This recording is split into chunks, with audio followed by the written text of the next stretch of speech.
Hello, I'm Dr. Lisa Belisle, and you are listening to or watching Radio Maine, a video podcast where we celebrate creativity and the human spirit, which is sponsored by the Portland Art Gallery in Portland, Maine.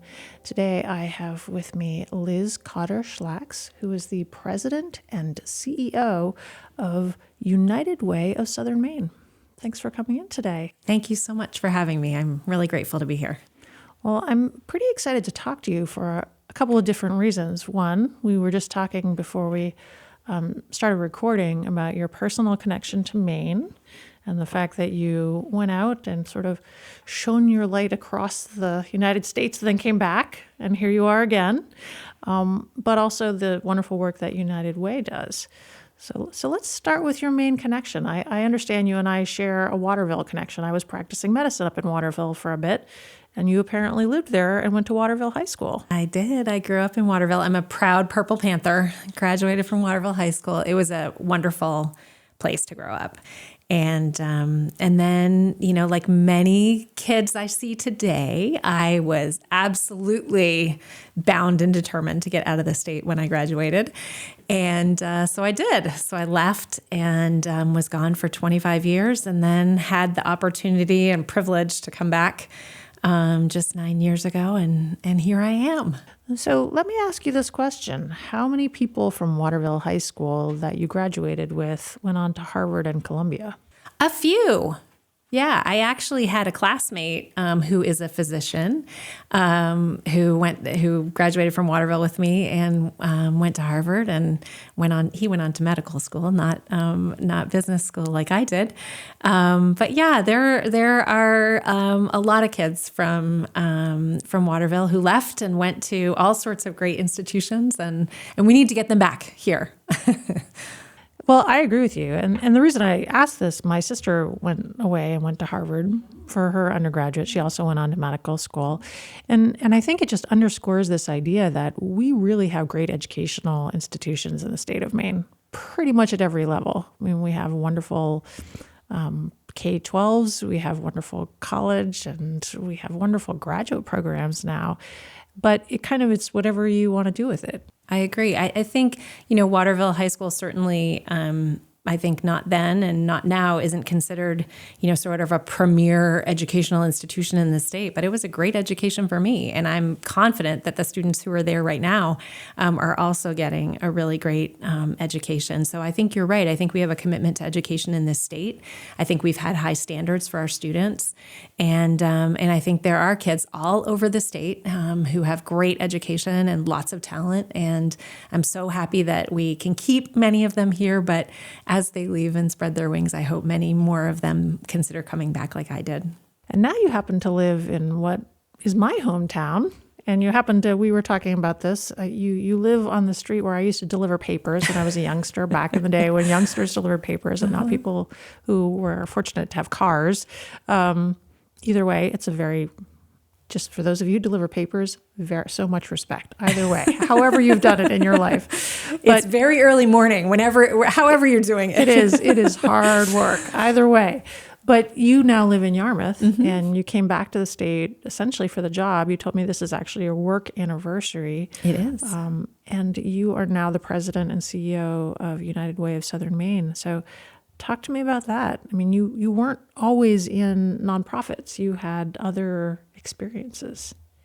Yeah, I've been so lucky to have just a series of really interesting jobs that have made up a really, I think, really interesting career. I did start out in nonprofits after I graduated from college.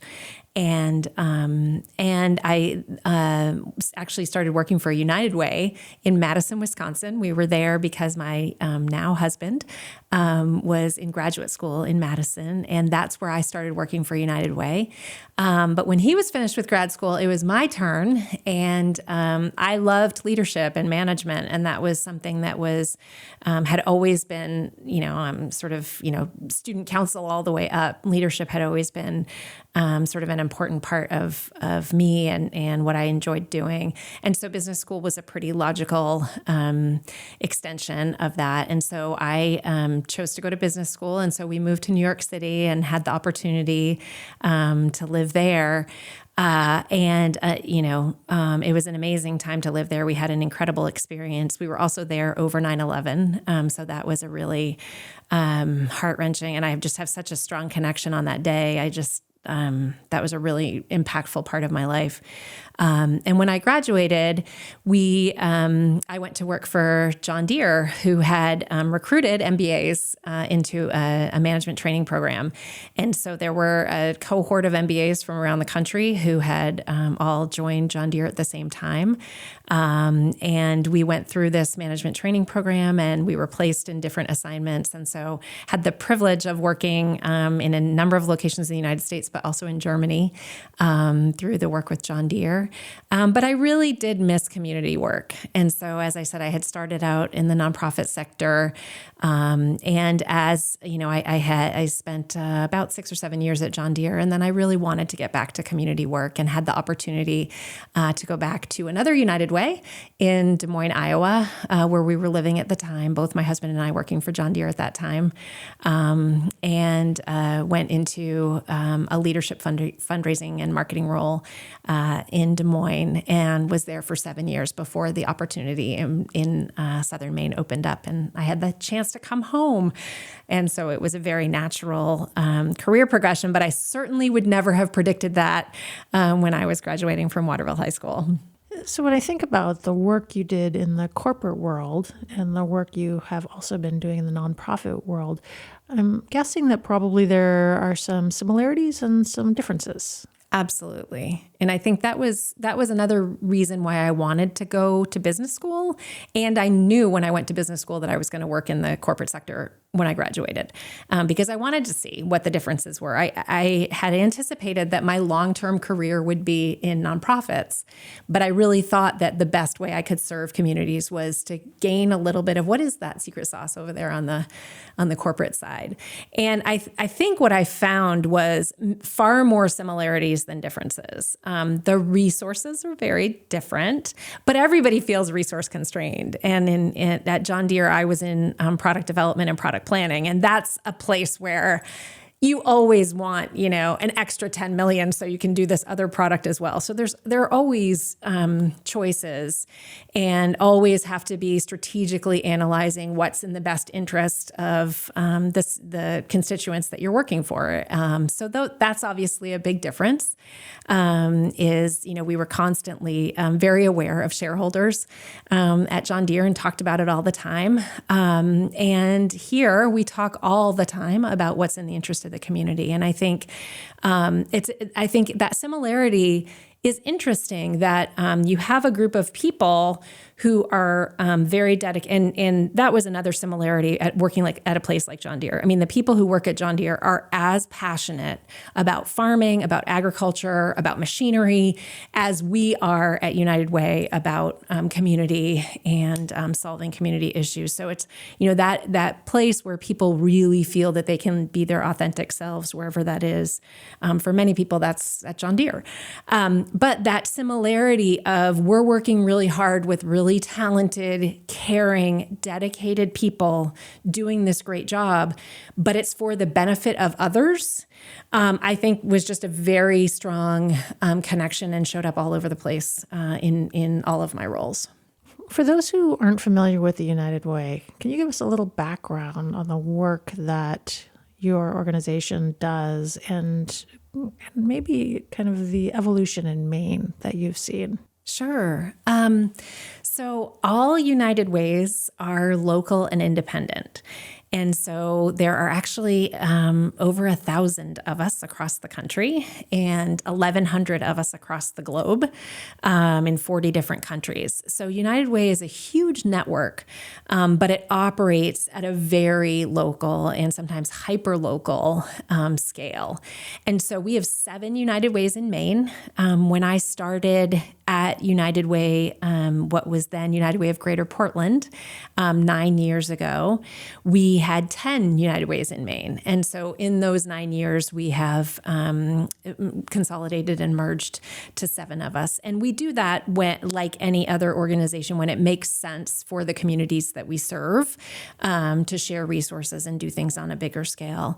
But United Ways work at that local level to address the most pressing, urgent community needs, whatever those are, and addressing the root causes of systemic issues. And so what that means for us here in Southern Maine is we're really focused right now on childcare. We're focused on housing and homelessness. We're focused on food insecurity, and we're looking a lot at mental health and substance use. And so those right now are the most pressing and urgent issues. And so there you can think in your head about, okay, what do we need to do today to make sure that people have a roof over their head?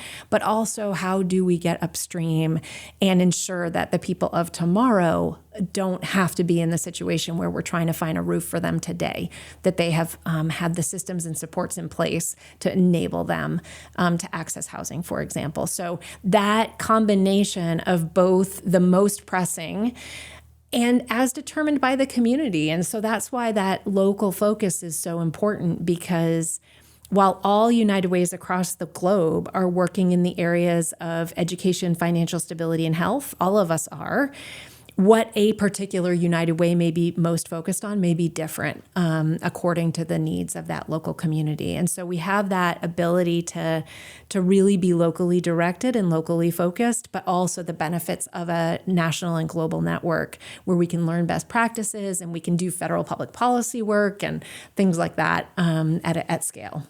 I know you're working on a project called Alice, along with all of it sounds like the United Ways of Maine.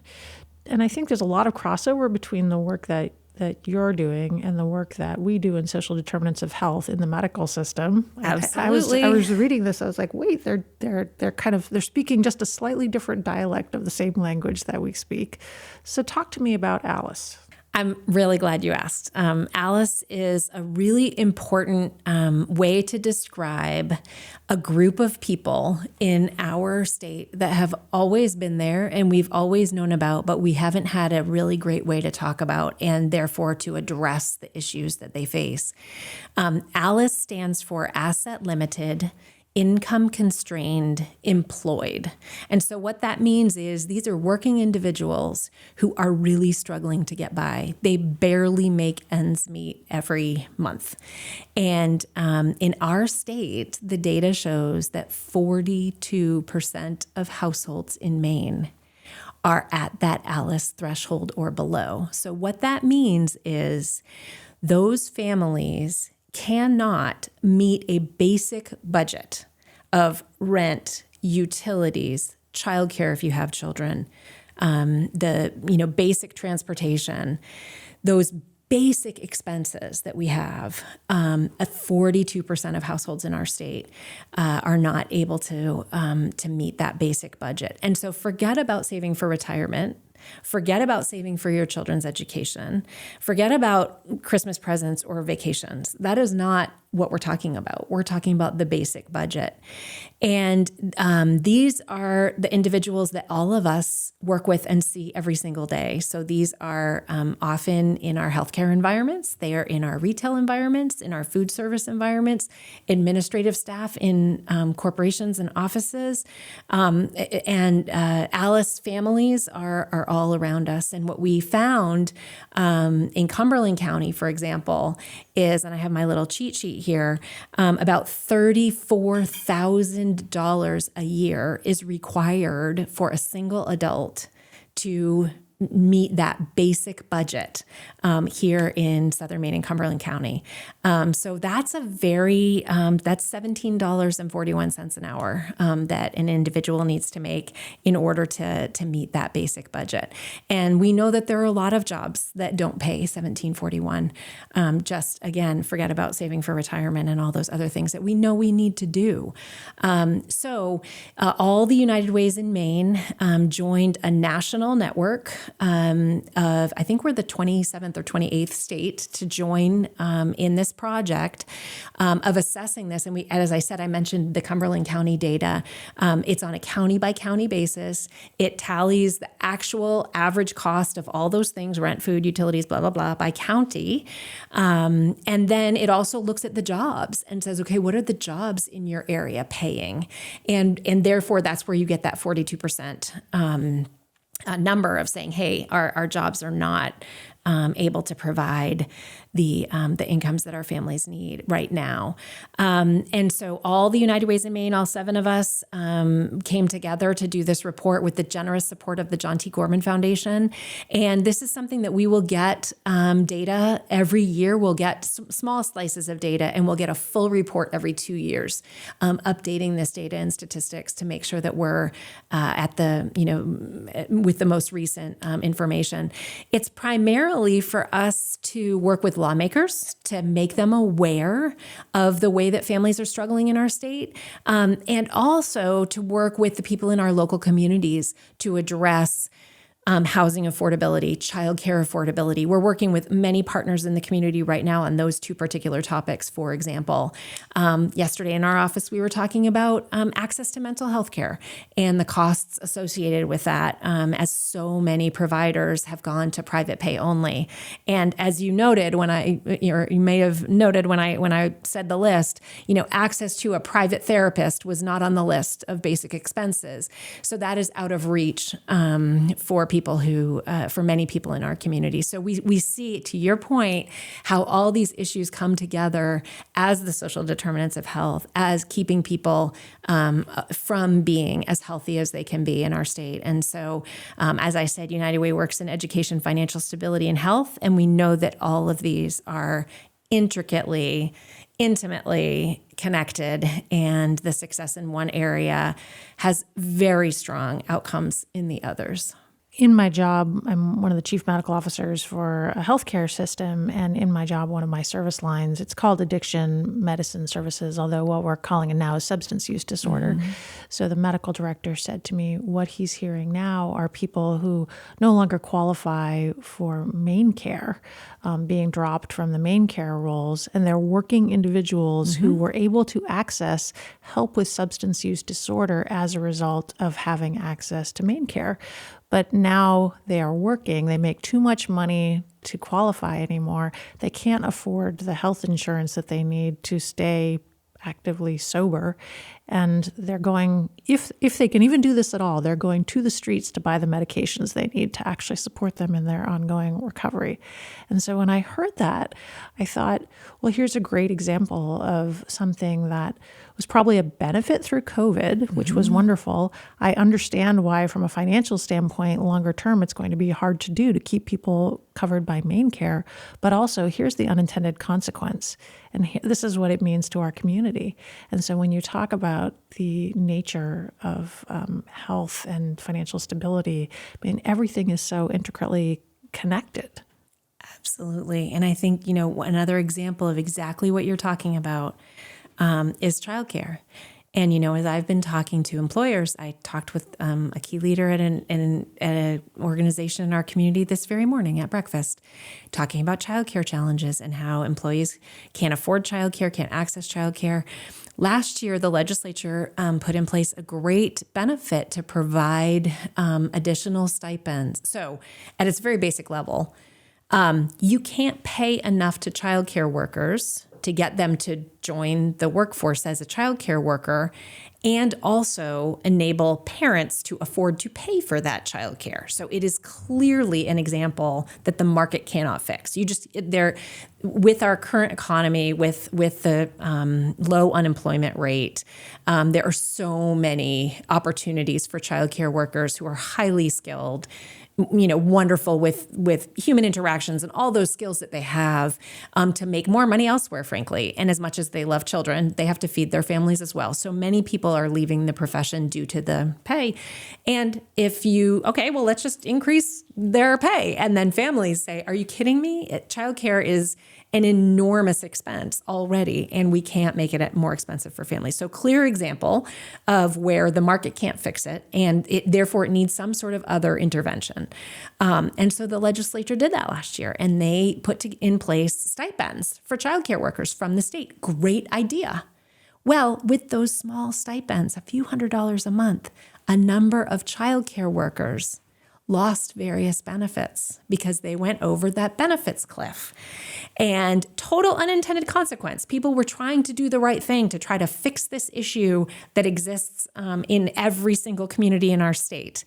And so many childcare workers then refused the wonderful, augmentation to their salary that they had been offered, because it would have put them in a place where they actually would have been worse off because they would have lost the benefits that they need. And whether that's Maine Care or whether it's a housing subsidy or any of those other things that are needed for low income and moderate income individuals in our state, again, just to get by, they would have lost those. So I think you're exactly right. We do that all over the place. And that's why systems approaches are so important, that you have thoughtful people coming together to solve issues together. And yes, we'll get it wrong sometimes. We'll make a mistake. We won't see down the road at the consequences. But when we do see them, what do we do about it? And so in this example that you're talking about, what are we going to do to ensure access to people who are ready to take that step in their own health journey that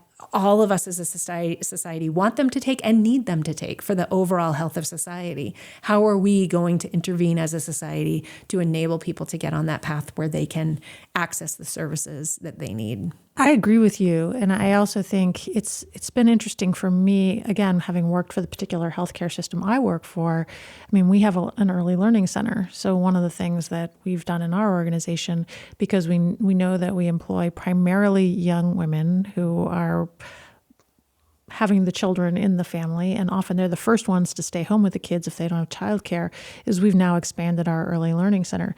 And it's wonderful, and we subsidize it, and it's prorated based on income, so that we're doing all the right things.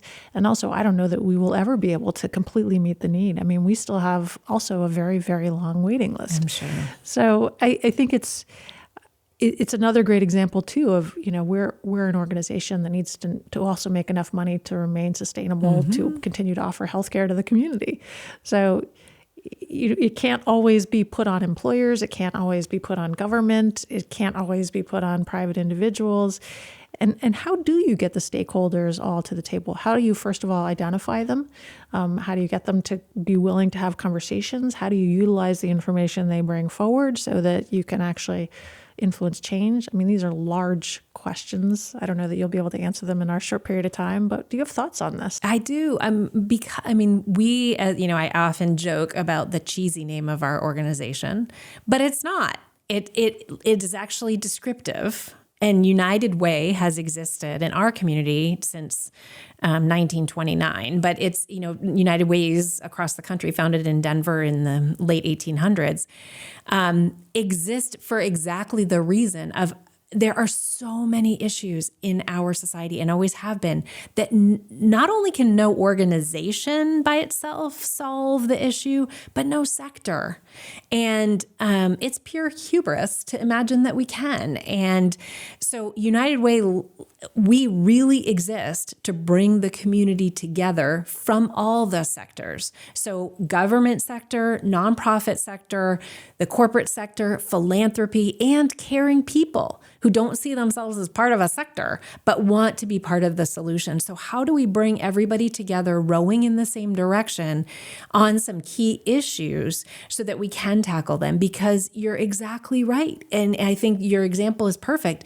You're doing your part, and that's amazing. And local nonprofits in your community are doing their part. They have, slots that are available, that are subsidized, that are funded by their local United Way to ensure children are in childcare that's affordable and quality for the families. And the government is putting in various subsidies. So it's in many of these issues, it is going to take all of us coming together to address it from our own place. And unfortunately, it's not, I don't see a time when we will just solve all of these and they will just all go away.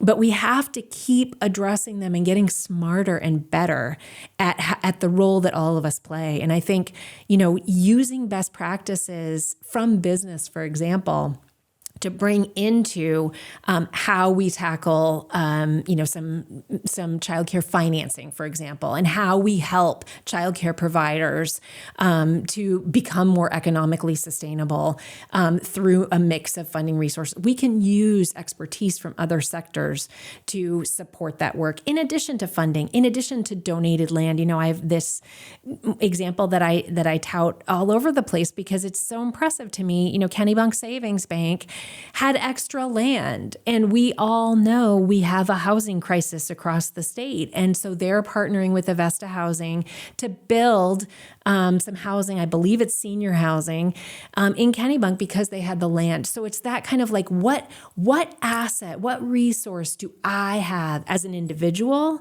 as an organization, as an entity, as a network? What asset do we have that we can bring to bear on this issue? And it might be expertise or land or money, but it also could be advocacy. And that's another place that United Way's across the state, we have a full-time public policy director specifically for that, because awareness of issues is so critical so that everybody can lean in and everybody can understand what their role is to play and how they can play a part in solving these issues. And so I think that it really does take all of us.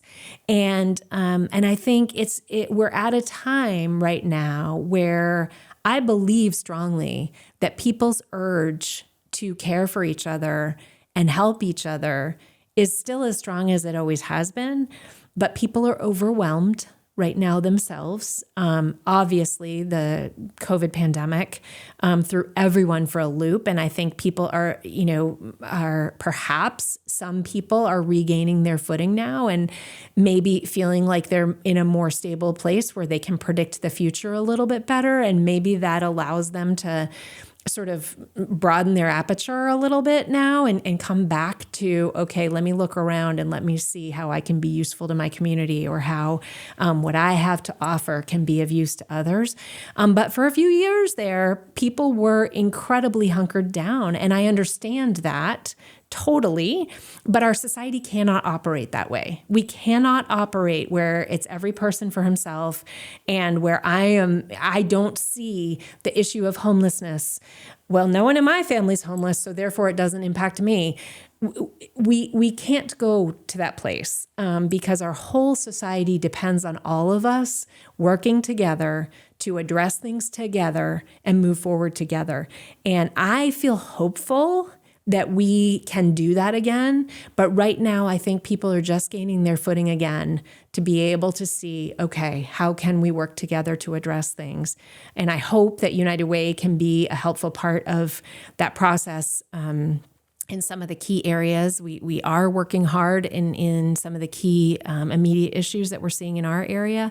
But there are many other institutions and organizations working to bring people together to solve issues. And I hope people see where they can contribute, because whether it's going to school board meetings or participating as a volunteer on your kid's soccer team or whatever it is, we need everyone to lean in to be part of community again, because for a few years we were sort of prohibited from that, and we're seeing some effects of that right now, negative effects that I think we've got to reverse through real engagement.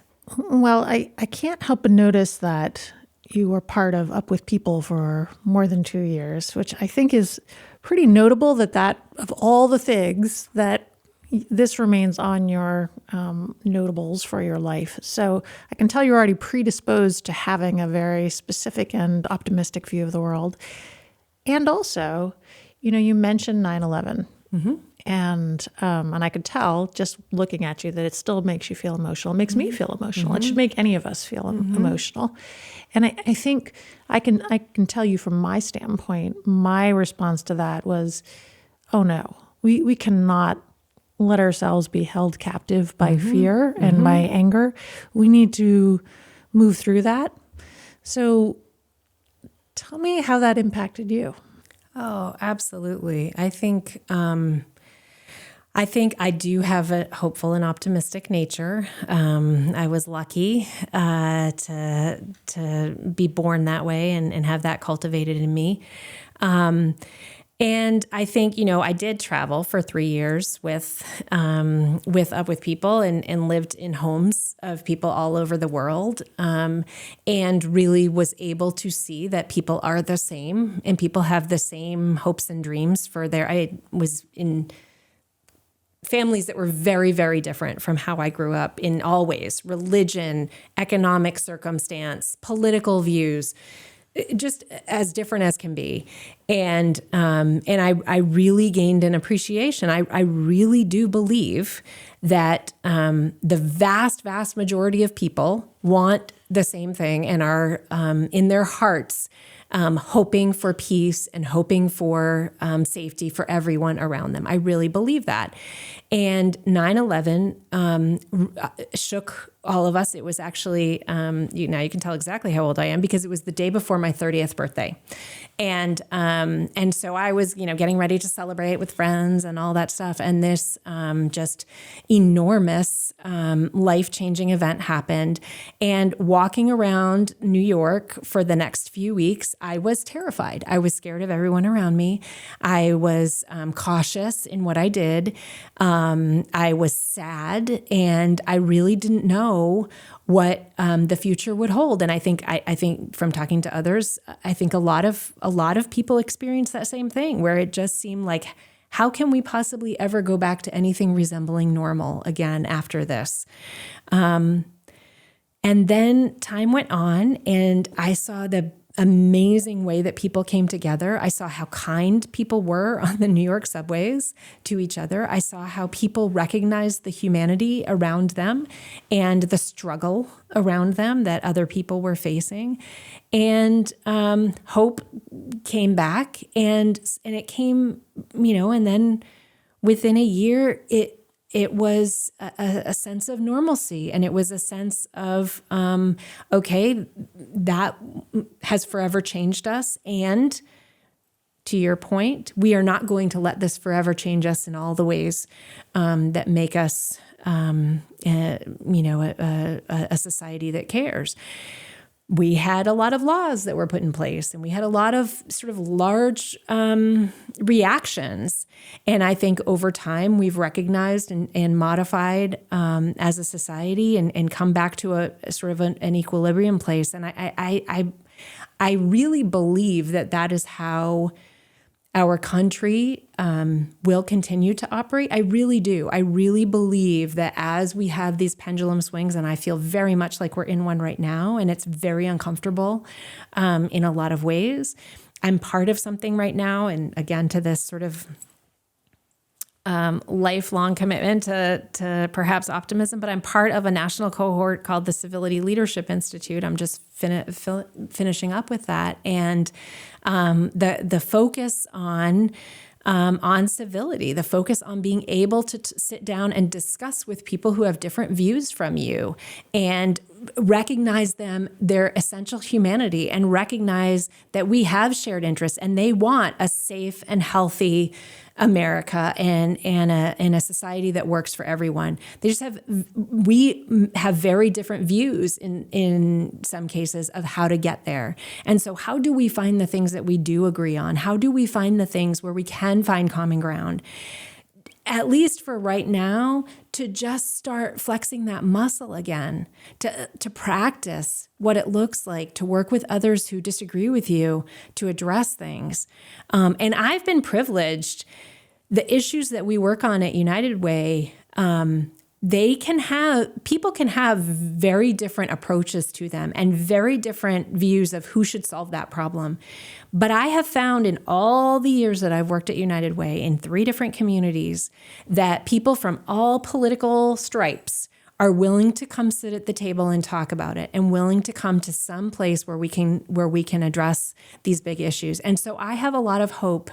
As we've seen, as we've as a society moved on and not forgotten the lessons, I think of 9/11, I have a lot of hope that we will continue to march forward with progress toward a civil and cohesive society. I really do. But right now we are in a place where we need a lot of help, and we need people to demand that of each other and of our leaders, that they be part of bringing people together instead of the rhetoric and the actions to divide us. We have to demand that of our politicians and our other leaders in community. And that's at the small level. That's at the school board. That's at city council. That's at everything. I'm not just talking about the national national politics, which we know are so fraught.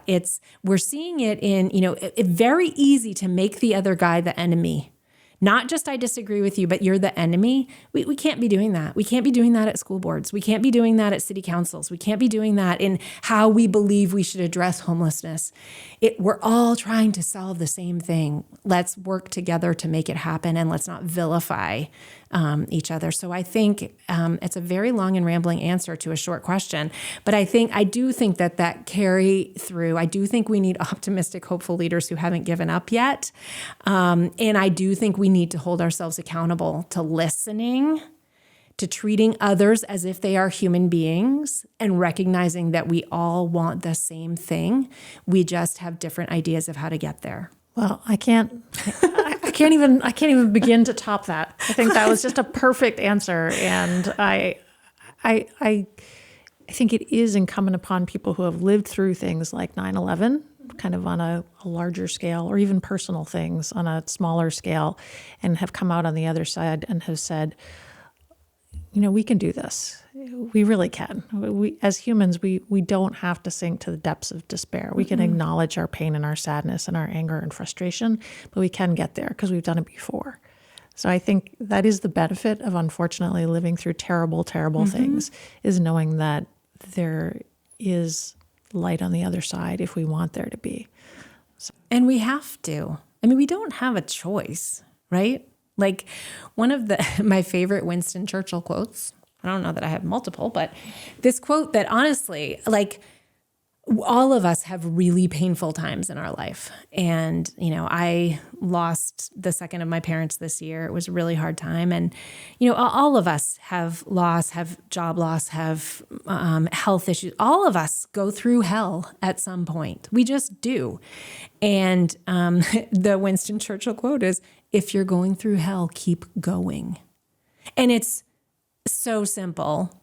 And honestly, I chant that in my brain when I am in those really hard places. It's like, we don't have an opportunity to sit down and just decide not to, keep at it. We have to keep at it. We have no choice.